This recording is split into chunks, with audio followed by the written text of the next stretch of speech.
South Africa, we celebrate Human Rights Day to commemorate those who died in the 1960 Sharpville Massacre after a day of demonstrations against pass laws.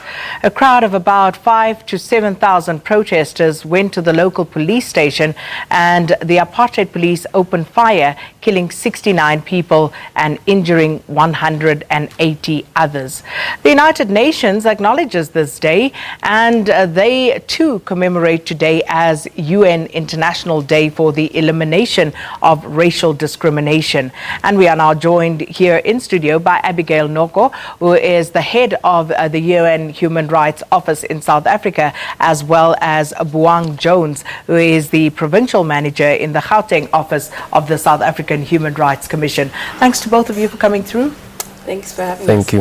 Let me start from the UN perspective and the importance of this particular day. As indicated, as South Africans, we look at this day as a day that was one of those seminal milestones into eventually obtaining our democracy and freedom in this country. But how does the United Nations view this day? Well, I think what's really important about this day is that the international community basically came together and acknowledged that the Sharpville Massacre was in fact a global tragedy. It was basically a stain on humanity's conscience.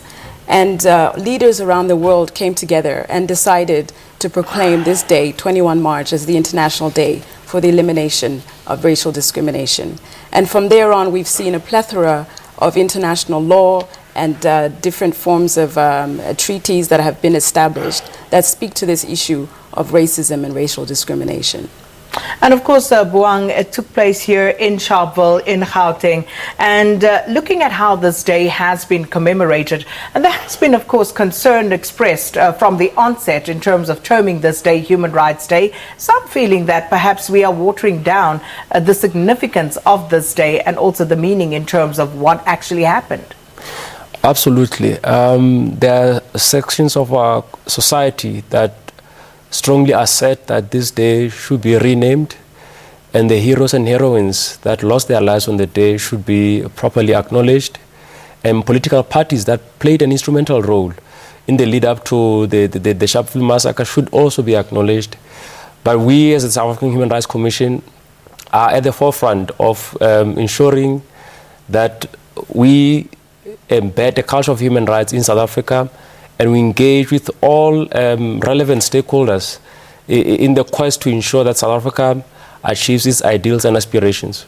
So, having said that, how important is it to acknowledge the role played by an organization like the Pan-Africanist Congress of Azania, the PAC, on that day in 1960? It is very important to acknowledge the role of a hero like Robert Sobukwe, and the role that was played by the Pan-Africanist Congress in our quest for liberation.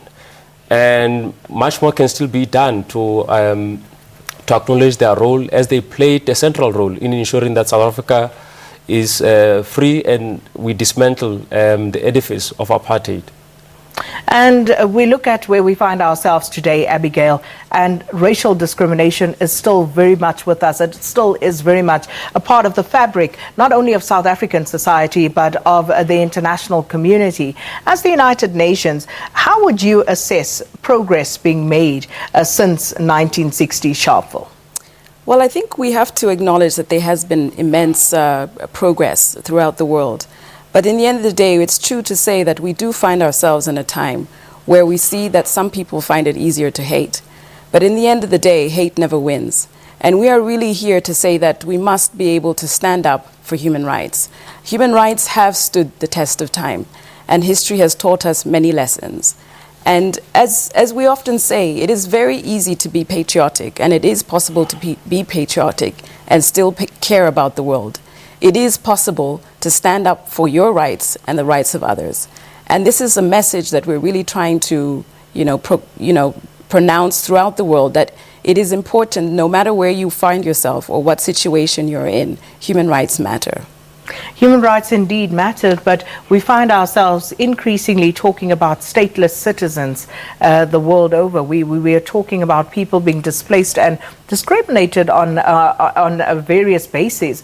And if you look at what's happening in, for example, in Myanmar, the Rohingya Muslim situation, you look at places like South Sudan, the violence that takes place there, and you can literally, take your pick on the world map and look at how people are being stripped of their human rights.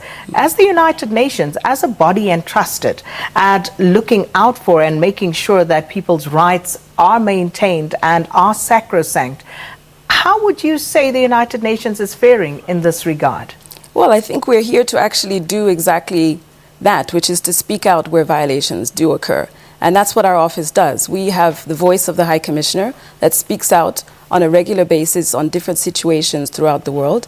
We have countries that sign up to human rights treaties and on a periodic basis are subject to review, and those reports are publicly disseminated. So exactly that. Human rights is a progressive realization to some extent. And what we try to do is call out when there are violations that occur, and also have this periodic opportunity where states are obligated to come before various committees and say how they are doing in terms of their progress in the realization of human rights for all. Do you think you're doing enough? And I want to go to Buang, because the South African Human Rights Commission also gets a lot of stick, a lot of flack, and you are seen also as being docile when it comes to people's rights being trampled upon on a daily basis. And it would seem as though, at least from some of the anecdotal evidence that people will bring to the fore, that you wait as the Human Rights Commission for sometimes high-profile cases, sometimes for people to take to the streets and march and burn and loot in whatever way they finally decide on to vent their frustration before you actually act. Is that a fair, characterization of your office and how it has acted with regard to ensuring people's human rights? It is not a fair characterization of the work and the role of the South African Human Rights Commission. We are empowered to confront omissions and actions by government, corporate bodies and individuals who trample on the rights of others. And we've done this with distinction since the advent of this democracy. With distinction, you say? Yes, we perform a vital function of strengthening this constitutional democracy. We perform two roles, that of holding government accountable in ensuring that government upholds, respects and fulfills the Bill of Rights. If you look at Section 7 of the Constitution, it is very clear government is the primary implementer of human rights in South Africa. Give us an example. Our role is to hold them accountable to see that they fulfill that. And the other aspect is that we perform a role of ensuring that there is transformation in South Africa. And we turn South Africa into a society in which social justice prevails. And we've done this through a number of interventions over the years as the South African Human Rights Commission. One recent example is the Valley Inquiry, which the Commission initiated in 2018. And if you look at the work that has been done already, you can attribute the role that we played to some of the decisions that were taken by the Minister of Finance, for example, to saying we need to send the military to intervene in the Valley area. And those issues have been there for many years. And exactly. They've been there for many years. Why did it take you so long to actually take up that matter on behalf of South Africans, ordinary South Africans? Under the leadership of Chairperson Majola and the current CEO, there's been a decisive and strategic decisions taken to ensure that we become a more activist human rights commission. We are biased towards the distinctive needs of the vulnerable and poor. And we, on many occasions, have initiated our own investigations and have proactively engaged with government to find solutions.